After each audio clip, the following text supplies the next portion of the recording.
ফেসিবাদী কায়দায় তারা হয়তো দেশ চালাচ্ছে। আমরা বললাম তা আমরা মানব। সম্মানিত বন্ধুগণ, এই যে শুরু হয়ে গেল জনগণের রায়কে অস্বীকার, অমান্য, অগ্রাহ্য, অপমান করার ধারা এরপরে চলছে। আপনারা দেখেছেন প্রথম দিনই প্রথম অধিবেশনের প্রথম দিন অর্থাৎ 12 মার্চ বিগত সরকারের 133টা অধ্যাদেশ উত্থাপিত হয়েছে। 30 দিনের মধ্যে এটাও নিষ্পত্তি করতে হবে। ওইটা আবার 30 কার্য দিবস না, 30 পঞ্জিকা দিবস। এরপরে একটা কমিটি করে দেওয়া হলো, বিশেষ কমিটি।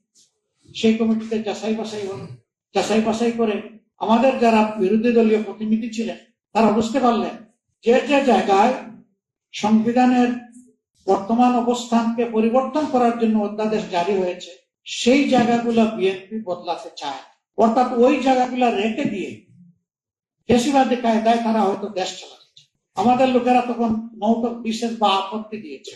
এরপরে আমরা বসলাম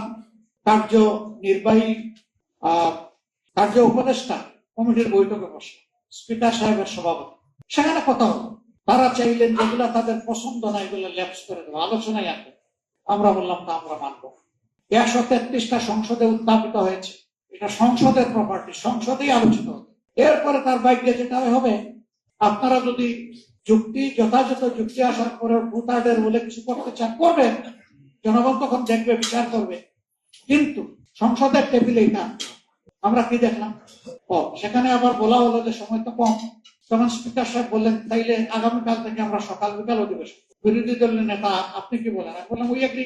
এরপরে তিনি বললেন যে প্রয়োজনে আমরা শুক্রবারে অধিবেশন চালাবো। We agri.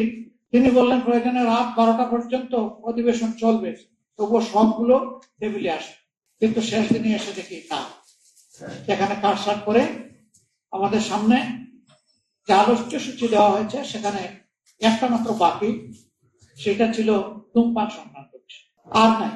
আমরা পয়েন্ট অফ অর্ডার দাঁড়িয়ে জানতে ছিলাম কি হলো, মাননীয় স্পিকার আপনার সভাপতিত্বে কার্য উপদেষ্টা কমিটিতে এই সিদ্ধান্ত হয়েছে, আপনি এখনো এখানে সভাপতিত্ব করছেন, তাহলে সেগুলো আসছে না।